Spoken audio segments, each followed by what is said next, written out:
শুভ সকাল বন্ধুরা, কেমন আছো তোমরা সবাই? আশা করছি তোমরা সবাই খুব ভালো আছো আর আমরাও ভালো আছি। আমার আরো একটি নতুন ব্লগে তোমাদের সবাইকে অনেক স্বাগত জানাই। আজ হচ্ছে বৃহস্পতিবার আর এখন বাজে ঘড়ির কাঁটায় সকাল 8টা। তবে চলো আজকের ব্লগটা এখান থেকেই শুরু করছি। ব্লগটা ভালো লাগলে অবশ্যই একটা লাইক কমেন্ট শেয়ার করে দিও আর চ্যানেলটা সাবস্ক্রাইব করে আমার পাশে থেকো আর আমাকে একটু সাপোর্ট করো। কাল রাতে জানো তো ঠিক করে ঘুমই হয়নি, একটু রাতে ভয়ও পাচ্ছিল আর রাতে আমি অনেকবার উঠে উঠে বসে পড়েছিলাম। তার কারণ বাইরে না একটু আওয়াজ হলেই মনে হচ্ছে যে মনে হয় চোর এসেছে নাকি, এই ভেবে লাফ দিয়ে ঘুম থেকে উঠে ওই বিছানায় উঠে কান খাড়া করে বসে থাকতাম, দেখি তো কোনো আওয়াজ টাওয়াজ পাওয়া যায় নাকি। আমার আবার এই জিনিসটা খুব খারাপ, বাইরে কোনো আওয়াজ হলেই আমি লাফিয়ে উঠে বসে পড়ি। আর তার মধ্যে হাজবেন্ড ছিল না, আরও ঘুম হয়নি। যাই হোক, সকালে উঠতে আমার কিন্তু অনেকটাই দেরি হয়ে গেল।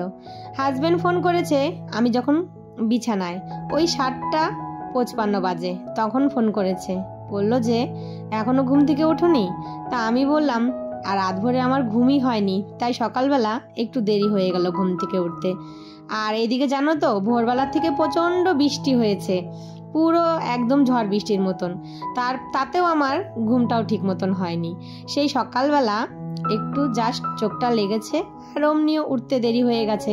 হাজবেন্ডের ফোন পেয়ে তারপর ঘুম থেকে উঠে আসলাম।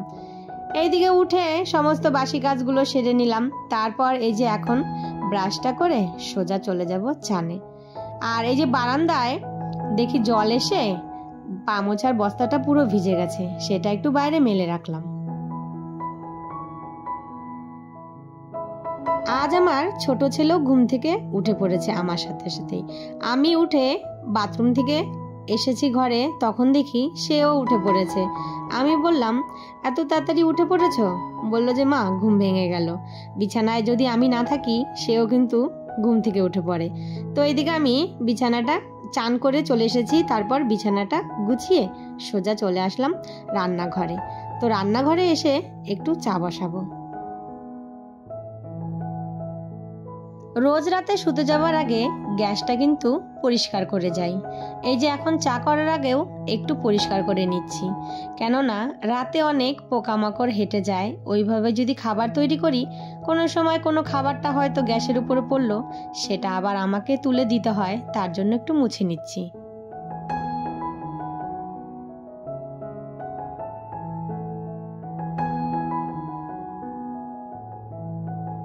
মা থাকাতে এই কয়দিন চাটাও তৈরি পেয়েছি। এখন মা চলে গেছে বাড়িতে, এখন আমাকে আবার হাত পুড়িয়ে চা করে খেতে হবে। তো কি করব বলো? তো যেই কয়টা দিন মা ছিল কিন্তু আমার কিন্তু কাজে এতটুকুও কষ্ট হয়নি, সব কাজগুলো হাতে হাতে করে দিত।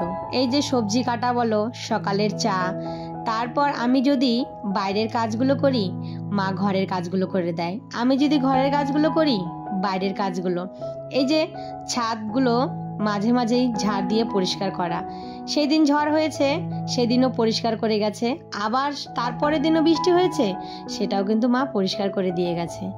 আর এখন বর্ষার দিন, দুদিন পর পরই নোংরা হবে। তো এইদিকে দেখো গ্যাসের যা অবস্থা হয়েছে, আমার হাজবেন্ডকে বলেছি গ্যাসটা একটু ঠিক করে দিতে। এই যে ভাত করেছি দেখো পুরো হাঁড়িতে আমার কালি হয়ে গেছে, মনে হচ্ছে না যে এটা আমি গ্যাসে রান্না করেছি, মনে হচ্ছে এটা লাকড়ি দিয়ে রান্না করা হয়েছে। যাই হোক, হাজবেন্ডকে দুদিন থেকে বলছি গ্যাসটার কোনো প্রবলেম হচ্ছে যার জন্য এই যে কালি পড়ছে, এটা একটু ঠিক করে দিতে। তো এইদিকে ভাড়ালি কেটেছি, হাজবেন্ড ভাড়ালি নিয়ে এসেছিল কালকে, তো সেটা ভাজা করব। তো ভাড়ালিটা একটু কেটে ধুয়ে তারপর আমি না লবণ দিয়ে চটকে নিলাম, জলটা বেরিয়ে গেলে তাড়াতাড়ি ভাজা হয়ে যাবে। আর এই যে ভাড়ালি, তারপর কলার মোচা, এগুলো খাওয়া কিন্তু ভীষণ উপকারী। তো এখানে একটু কালো জিরে আর একটা হচ্ছে শুকনো লঙ্কা ফোড়ন দিয়েছি।